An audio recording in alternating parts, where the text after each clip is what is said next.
चलिए प्यारे बच्चों, आज भाई ऊर्ध्वाधर वृत्त में गति हम करेंगे।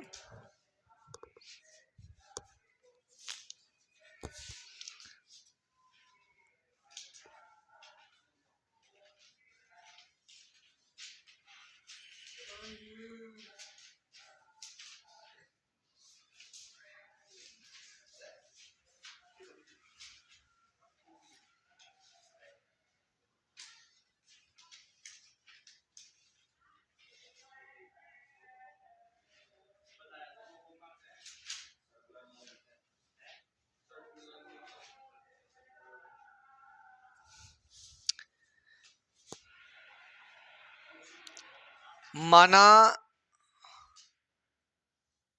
ऊर्ध्वाधर वृत्त के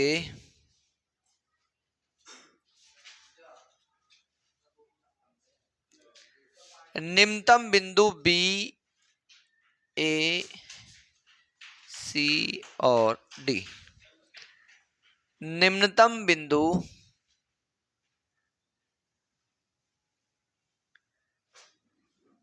बी से कोणीय विस्थापन एंगुलर डिस्प्लेसमेंट थीटा पर कोई बिंदु P है। सपोज करिए कोई बिंदु P है जो निम्नतम बिंदु B से एंगुलर डिस्प्लेसमेंट कोणीय विस्थापन थीटा पर स्थित है।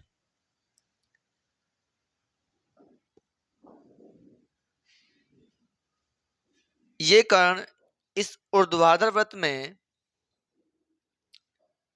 गतिमान है इस प्रकार से, और हमें इस कण की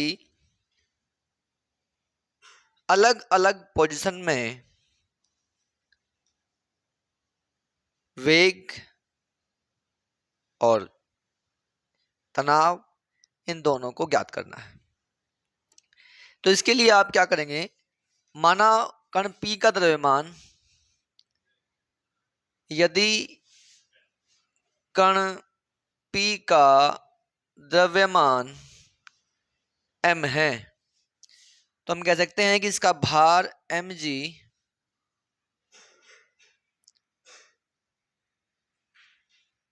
नीचे की ओर होगा। अब चूंकि इस कण को वृत्तीय पथ पर घूमने के लिए अभिकेंद्र बल की आवश्यकता होती है, ऐसा हम जानते हैं। तो अभिकेंद्र बल इसको कहां से प्राप्त होगा? अभिकेंद्र बल इसको जिस डोरी से ये कण बंधा हुआ है, माना ये कण जो है L लंबाई की डोरी से बंधा हुआ है, तो जिस डोरी से ये बंधा हुआ है उस डोरी में उत्पन्न होने वाले तनाव से इसको अभिकेंद्र बल प्राप्त होगा। ये सबसे मेन पॉइंट है, किसको अभिकेंद्र बल प्राप्त कहां से होगा, क्योंकि हम जानते हैं कि कोई भी कण यदि वृत्ताकार पथ पर घूम रहा है तो उसको घूमने के लिए अभिकेंद्र बल की आवश्यकता होती है, अनिवार्यता होती है। तो इसको अभिकेंद्र बल कहां से प्राप्त हो रहा है? वो डोरी में उत्पन्न तनाव से हो रहा है। लेकिन हम ये भी जानते हैं कि डोरी में उत्पन्न तनाव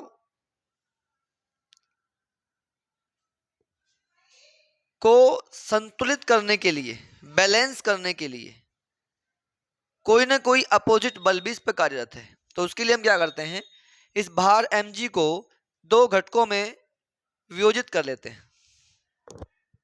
चलो तो भाई इसका भार mg इसको हम दो घटकों में वियोजित करेंगे, और आप जानते हैं कि घटकों में वियोजित करने का मतलब क्या होता है कि इसको एक हम समांतर चतुर्भुज में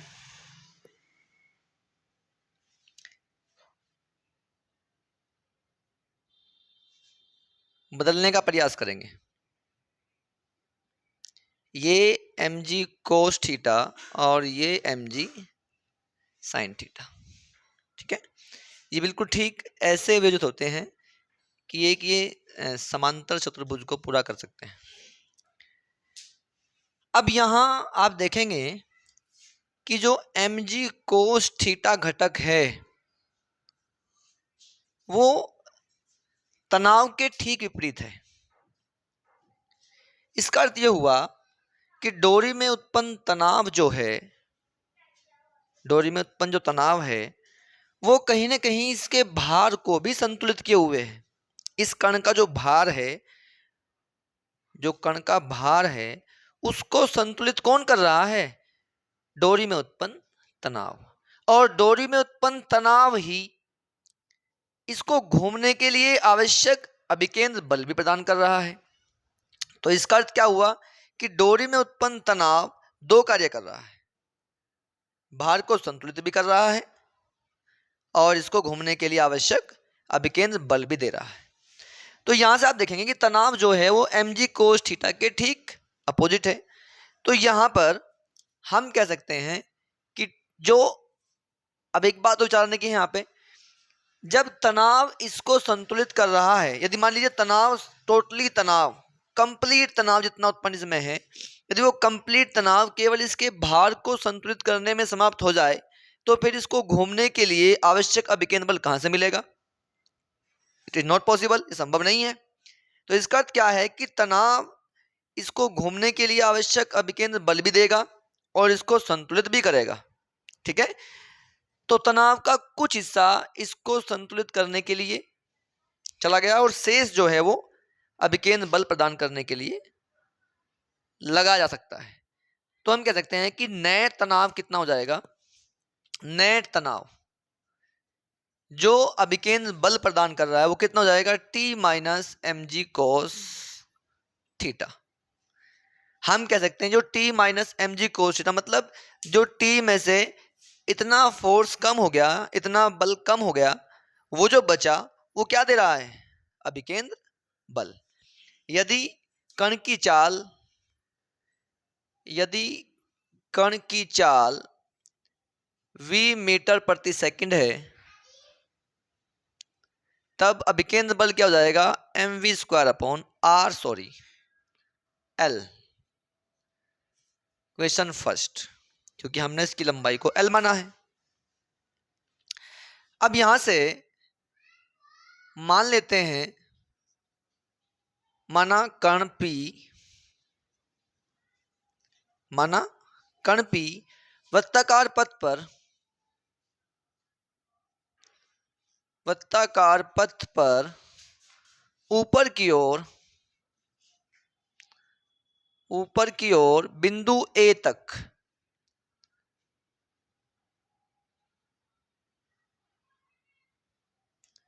बिंदु A पर पहुंच जाता है। सपोज करिए ये बिंदु A तक पहुंच रहा है, तो बिंदु A पर पहुंचते पहुंचते जैसे ही यहां से बिंदु A तक जाएगा तो बिंदु A पर जाने पर इसमें जो तनाव है, डोरी में जो तनाव है वो क्या हो जाएगा? जीरो, है कि नहीं? तब डोरी में तनाव,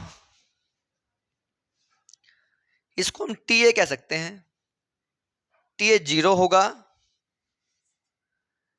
वे चाल माना VA है। तब यदि डोरी में तनाव क्या होगा बेटा उस टाइम पे? जीरो, और चाल क्या है? VA। तब इक्वेशन फर्स्ट से,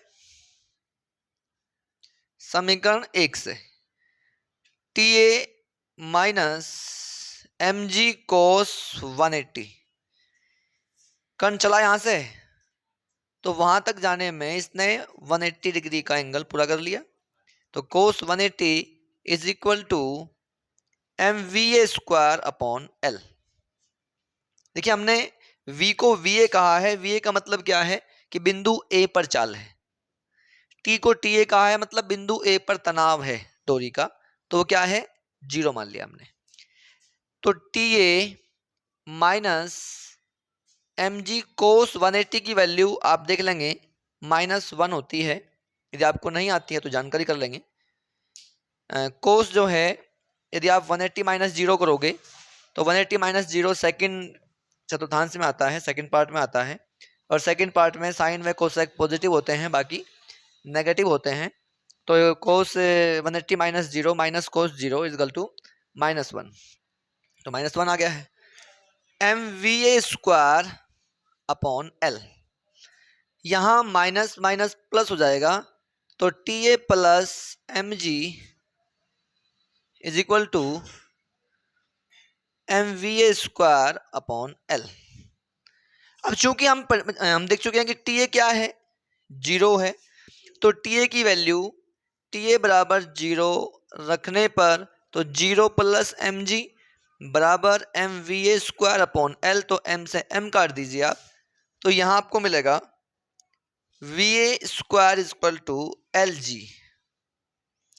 या VA इक्वल टू जाएगा रूट में LG भी कह सकते हैं आप। ये आपकी VA जो है वो LG रूट में आया है, इसको हम क्रांतिक चाल भी कहते हैं। क्या है? क्रिटिकल क्रांतिक चाल VA बराबर रूट में LG। अब बात यह है महत्वपूर्ण कि अब जो हम D पर, B पर, C पर चाल को फाइंड करना चाहते हैं, तो उसके लिए हमें क्या करना होगा? तो देखिए, इसकी डेरिवेशन को पूर्ण करने के लिए हमें कहीं ना कहीं इसमें एनर्जी का, ऊर्जा का सहारा लेना होता है। और हम आपसे शायद ये पहले बता चुके हैं कि ऊर्जा का जो कंजर्वेशन होता है, कंजर्वेशन ऑफ एनर्जी, ऊर्जा संरक्षण का सिद्धांत, तो ऊर्जा संरक्षण का सिद्धांत ये कहता है कि ऊर्जा न कभी नष्ट होती है और न ही उत्पन्न होती है, केवल एक रूप से दूसरे रूप में उसको बदला जा सकता है। तो यहां पर देखिए, जैसे कण यहां पर था, यहां पर उसकी जो एनर्जी थी वो अलग थी। कौन सी एनर्जी भाई? स्थितिज ऊर्जा अलग थी, गतिज ऊर्जा अलग थी। यहां पहुंचा तब अलग है, वहां गया तब अलग है। लेकिन अलग का मतलब क्या है कि ऊर्जा कभी स्थितिज ऊर्जा से गतिज ऊर्जा में और कभी गतिज ऊर्जा से स्थितिज ऊर्जा में बदलती रहती है, चेंज होती रहती है। तो सपोज करिए जब कण यहां पर था, तो हम देख सकते हैं कि उसकी ऊर्जा में क्या परिवर्तन हुआ। जब कण यहां है P बिंदु पर, जब कण P बिंदु पर है, तो इसकी स्थितिज ऊर्जा में वृद्धि होगी या कमी होगी? सोच के बताइए। हाँ,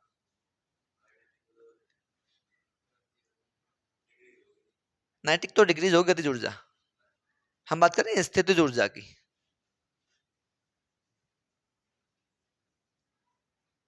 जो mgh,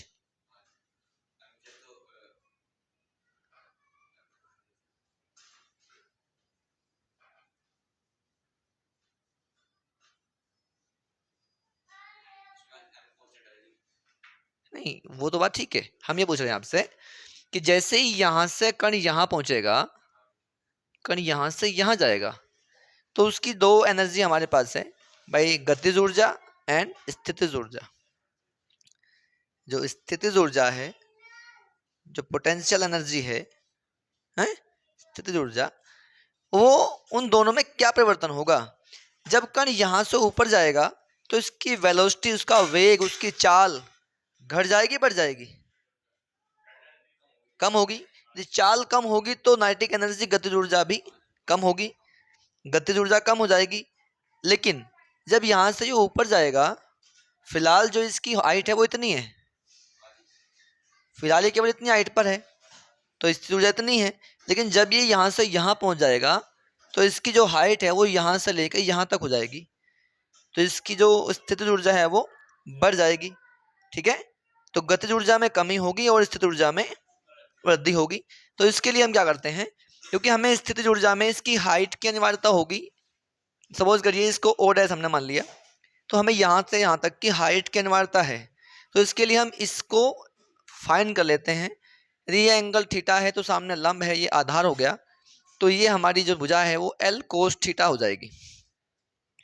आप इसको निकाल सकते हैं चाहो तो, ठीक है। तो कंप्लीट लेंथ हमारी L plus L cos theta हो जाएगी हाइट, ठीक है। तो हम यहां कह सकते हैं अब्जा गतिज ऊर्जा संरक्षण के सिद्धांत से,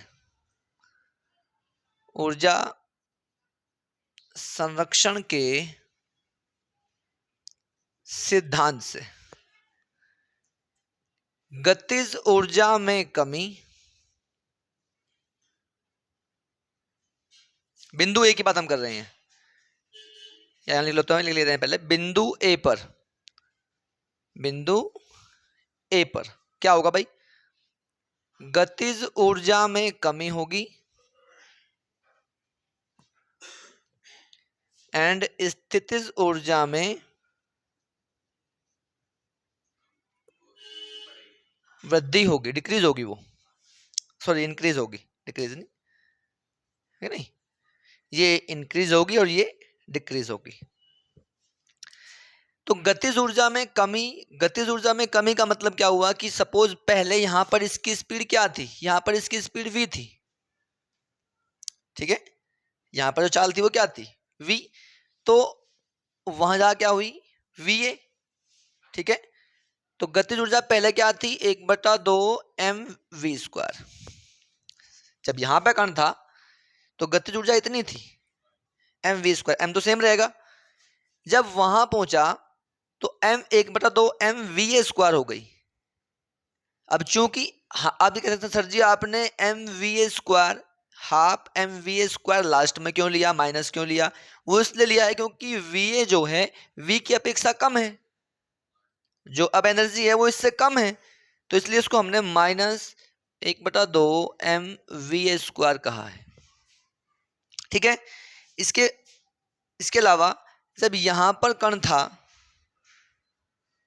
जब कण यहां पर था तो उसकी जो एनर्जी थी, स्थिति ऊर्जा, वो क्या थी 0 थी भाई, इसके अकॉर्डिंग तो 0 थी, यहां पे कण की पोजीशन के अकॉर्डिंग तो 0 थी, बढ़ने पे क्या हुआ mg L बढ़ गई, उसकी हाइट बढ़ गई, हाइट कितनी बढ़ गई L plus L cos theta. कोई दिक्कत है क्या? तो यहां से आप m को लोप कर दीजिए,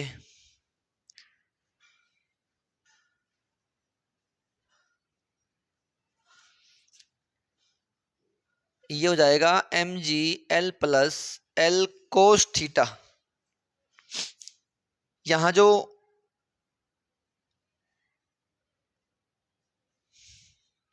इसको ऐसे रख लेते हैं, उसकी वजह से तो बाद में पड़ेगी हमें, सॉरी यहां से m का हमने लोप किया बेटा, ठीक है, m को हमने लोप कर दिया यहां से। तो यहां से अब आगे इसमें हम क्या करेंगे, थोड़ा सा हमें